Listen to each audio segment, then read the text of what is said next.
So open world games, they seem to be rather ubiquitous these days. They get a lot of stick these days because I would say they, as I said, they're ubiquitous, but they're quite oversaturated in today's market, where developers seem to be so fixated on making you the biggest and the best open world ever. When in at the end of this sort of hyping up of their game, it turns into a sort of bloated mess. I personally love them, and in this video, I just want to talk about my love affair for them. But not too long ago, open world games were like a dime a dozen. They weren't like everywhere. Like during the Xbox 360 era, people were like, oh, there were loads of open world games, which is not true. They were far and few open world games during that period. I remember because I grew up with that sort of period of gaming when I was a early to late teenager, and open world games were like this event during that period. They weren't like everywhere like they are today, and I just remember they were a massive deal having these open world games, these massive worlds on like hardware that was so, I don't want to say anemic, but quite limited at the time. Considering like the 360 and PS3 had 500 megabytes or just over 500 megabytes each, although the PS3 had like 200 megs because their memory was split into two. But that's a different topic for a different time. My point is, open world games, they were special because they weren't around as much back in the day, whereas now it seems like every game is trying to be an open world game, and it's kind of become a bit tiresome with a lot of gamers. I personally don't get tired of them, but I understand the sort of how should you say, laborious nature they can come across as. And yeah, if you play like loads of open world games over and over and over, like one after the other, then yeah, I can see why you get tired of them. But I personally, I have an open world game that I like to play. Then I also have like a small, like sort of linear game to play. But that's not really the point of this video. I'm going off track here. My point of this video is to share my love for open world games, why they're so good, why they're special to me, and how we've kind of progressed over the past like 20 odd years with open world games. And yeah, let's just get into my love affair of open world games. So my origins of like open world games, how I got into them was around early 2000s when I played the old Grand Theft Auto games as a kid. I know you could say my parents were quite irresponsible, but that's by the by. Yeah, I remember this being so enthralled with these massive worlds that I could explore of fictional cities that were representations of real cities, of course, and being able to do whatever you want, which was kind of unheard of on consoles at the time, because you have to bear in mind these sort of games weren't really around on games consoles. They were kind of around on PCs and stuff like that. But a game like Grand Theft Auto was so mind-blowing at the time, especially if you're quite tech savvy now and think about the PlayStation 2, which had like 32 megabytes of RAM, and having like these worlds live and breathe as you walk down these sun-soaked streets of Vice City and San Andreas to the rainy streets of Liberty City. It blows your mind, especially San Andreas, which is set in a state with 3 different cities. It kind of started there, but the term open world wasn't really used back then. The term we used to use back then was sandbox game, because these games, they were sandboxes that you could play around in. You could do whatever you want, get into trouble, cause chaos, make your own stories, as it were, if you weren't doing the main missions. And they truly were toy sandboxes where you could faff about, to put it in such a British term. Um, and after that, loads of games tried to copy it. You had games like True Crime, you had the Driver series tried to copy it. What was the other one? Total Overdose was another sort of GTA clone, which is an underrated game, by the way. All sorts. You had, of course, later on with Sleeping Dogs, Saints Row. They all kind of threw their hat in the ring. GTA clones, as they were dubbed, and they just don't get made anymore because obviously people just can't really emulate the sort of success that Grand Theft Auto did. But after that, I discovered the Elder Scrolls 4 Oblivion when I was about 13 years old, watching my friend play it on his PlayStation 3 back in 2006, 2007, because PS3 version came out later. Yeah, and I remember being absolutely floored by it. And I didn't get the game on console originally. I played Oblivion on PC because at the time in my parents' house we had a pretty beefy PC, and I could play Oblivion at pretty decent settings at like high frame rates, that sort of thing. And of course, later on, I got it on 360 just to simplify the process, so I didn't have to faff about with drivers, graphics cards, that sort of thing. And yeah, and I just fell in love with Oblivion, and it's still that sort of example of an open world. I've talked about this game so many times, by the way. I did a video about this when I first started my YouTube channel here. Oblivion, to this day, is still that example of an open world that I go back to. I can turn it off, and the world still lives. And at the ripe age of 33 right now, it still impresses me. I played through the remaster on PlayStation 5 recently, and which will probably be B-roll of that version as I talk. It still impresses me because it looks much better on the PS5 version, but all it is, it's an Unreal Engine 5 skin on top of the original game, really, with some tweaks here and there. It still has its original framework of the original game, and that original game is still amazing with its Radiant AI, which bit quirky, but you have to bear in mind, very ambitious for 2006, where these NPCs will talk to random other NPCs, have like, I would say, organic conversations with quotations, because they're not particularly organic if you go back to it now. And yeah, it's just still a fantastic game to just replay. I replay it quite often, and I got the platinum trophy for the PS5 version because I enjoyed it that much. And yeah, it's just a wonderful example of open world design with Oblivion. But my open world taste got a bit more, how should I say, mature as I got older, and we'll talk about that for my origins. So in the late 2000s to early to mid 2010s, open world games kind of became more prevalent, ubiquitous.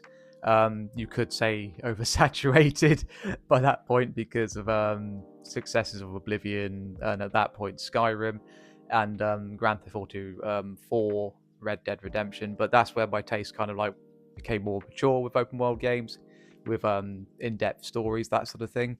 The first game that really sort of like opened my eyes to the sort of maturity of like certain open world games was GTA 4 and Red Dead Redemption, the original, especially Red Dead Redemption. Red Dead Redemption was a game that kind of taught me to slow down with open world games, and to this day, it's still one of my favorite games of all time. It's just such a beautiful game for, like, at the time recording this, for a 16-year-old game. I think this month of recording it is 16 years old, because we're in May now, mid-May, and it's still an amazing game considering its age. The voice acting still holds up, the animations still hold up, even the graphics still hold up. They have that sort of gritty old look to it, but it suits the gritty vibes of Red Dead Redemption. And just exploring the deserts of New Austin, the sort of wilds of Mexico, then you move on to the civilizations of Blackwater. You just see this sort of evolution of like civilization coming to take over the United States as you progress through the game, and John Marston's sort of reluctance to sort of accept that change. And it's just a wonderful game. Again, a game I play once a year. I haven't done my once a year playthrough yet. I'm going to play the PS5 version because I haven't played through it on the PS5 yet. Because it's just a game that just seems to age like a fine wine as the years go on, because it just seems like it was built to age so well. And I could wax lyrical about this game throughout this video, but I'm not going to because I want to do a separate video about Red Dead Redemption on its own at some point this year, perhaps. But as the years went on, you had like Grand Theft Auto 5, which I really enjoyed. Not as much as GTA 4. I feel like GTA 4 was like a more mature story in the series. I think people at the time didn't appreciate it, but as the years went on, people grew to appreciate Grand Theft Auto 4 as 5 became more how should we say, maligned because of its online mode. But yeah, then we had the reason I wanted to buy an Xbox One and the PlayStation 4 was The Witcher 3. And I've been playing it recently on my Nintendo Switch. The footage, if I've got any B-roll, it will be from the PlayStation 5 version. Yeah, The Witcher 3, I remember it blew my mind. It completely blew my mind, because I was into The Witcher, I got into it in 2012 when I bought The Witcher 2 on the Xbox 360. That game, not open world, but open-ended. You had open-ended hubs in each chapter. And they were split up into chapters, and then it kind of made sense that the third game would go into an open world. Some games that year where you're just like, oh, it's an open world, like Metal Gear Solid 5, as much as I loved that game and had fun with it, there was no reason for that game to be open world. But The Witcher 3, as a sort of fantasy adventure, made sense to be open world because, you know, big adventure, fantasy adventure, massive world to explore makes sense. And me being a massive fan of The Witcher beforehand, with the books as well, or the books that were currently in English at the time, because when I got into The Witcher and The Witcher 2, there was only one book in English at the time, and that was The Last Wish in this country. And slowly over the years from that, they translated all the books into English to about, I think it was about 2015 to 2017, they translated all the books into English here in the UK. And yeah, I already loved its universe anyway, and having this open world to explore was just wonderful with the characters, with Geralt's sort of cynical outlook on situations. He's a bit softer compared to the books. In the books, he's more savage compared to the video games. But nonetheless, they translated Geralt's character in video game form quite well from the books, even though with some contradictions. But then again, Sapkowski contradicted Geralt's character a lot in the books anyway. So, but moving on from The Witcher, we go on to Red Dead Redemption 2, just another game that I just love immensely. I would replay that each year, but it's such a big game. It would take me forever to do. Again, a game I probably want to do a video on. I might even do a video like Red Dead 1 and 2 together. But again, it kind of just like rewrote the playbook on open worlds and solidified my love for those games. And the same year we got Assassin's Creed Odyssey. Again, I know people, I've almost completely forgot to mention Assassin's Creed. People don't like Assassin's Creed Odyssey, although actually I'd say it's grown more appreciation as the years have gone by. People are more kind to Assassin's Creed Odyssey. Is it an Assassin's Creed game? No, not really. But if you appreciate it as a sort of Greek open world adventure, then I think you'll love it nonetheless, because Assassin's Creed Odyssey is just an absolutely wonderful game with its sun-kissed look of ancient Greece, where you explore the different islands. It's a massive open world game. People complain about it being too long, and if you complain about RPGs being too long, I think you're going to be shocked when water is wet. But yeah, the world is massive. Greece is massive with its different islands and all that, and I loved every inch of the game. I loved it. The characters, Alexios, I played as Alexios originally, even though Cassandra is widely regarded as the best way to play the game because her delivery is better, and I do agree. But I liked Alexios nonetheless, and yeah, I enjoyed all the RPG games from Assassin's Creed. I love Origins with ancient Egypt, and I even love Valhalla. People give Valhalla a lot of stick, and I love it because I love Vikings. I love the television show Vikings, and I love the setting of 9th century England. It was great. And having the explore bits of Norway, and you can also go to the Isle of Skye by Ireland, that sort of thing.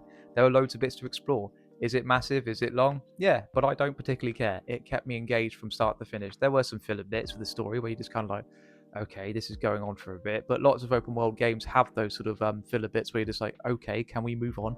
But then following on to the 2020s, we had like Ghost of Tsushima, Yote. Ghost of Yote, I absolutely adored. Really liked it. Liked it more than Tsushima. Sorry. It's just it did everything better from Tsushima. It had a more engaging story. The world was more breathtaking with its visuals. Of course, it was going to be better visually because it's a PS5 exclusive. And I just loved it from start to finish. And I want to do a video on that game too at some point. So I don't want to wax lyrical too much. But the environments of just where I would just stand there and just appreciate it. You know, you've got a good open world game where you just want to walk through it and not run through it, or when you reach the top of a hill and you look over it and you just pan across and go, wonderful. Just wonderful. But and also Death Stranding 2, which I played in 2025, a game near and dear to my heart, the original, which helped me through some tough times, which I've talked about before. Again, I want to do a video about Death Stranding 1 and 2 at some point. Yeah, Death Stranding 2 did everything but better from the original. The world was more varied, the combat was better, and the characters were great. They were great in the first one. The story was just engaging from start to finish, with Hideo Kojima's, well, Kojimaisms, as I would put it, with this weird quirkiness from it. But it has some very heartfelt moments and bits that I'm not afraid to say made me cry. But yeah, just I think as I get older, I think I learn to appreciate open world games more. I see a lot of videos on YouTube where they say as they get older they appreciate shorter games more, and I love shorter games too. But I think when I want to sort of relax and sort of turn off that sort of thing, I want to sink into a world where I can just walk about for a bit, for an hour or two, especially on my Switch portably with The Witcher 3 at the moment. I just love just exploring these virtual worlds, going on these, as I've talked about before, sort of virtual hikes in my Zelda video, in these beautiful, vibrant worlds that just want you to be there as long as you can. Just there to visit, experience their stories, experience its world, its characters, the flora and fauna, the wildlife, just all sorts of things, the weather, and it's just wonderful. And I don't think I'll grow tired of them until, even in my 60s. I'll probably be like, yeah, I want to boot up Red Dead Redemption again. I'll probably keep playing Red Dead Redemption 1 each year until I die. But it's, to put it so morbidly, but open world games are just truly beautiful, and I get people's sort of problems with it,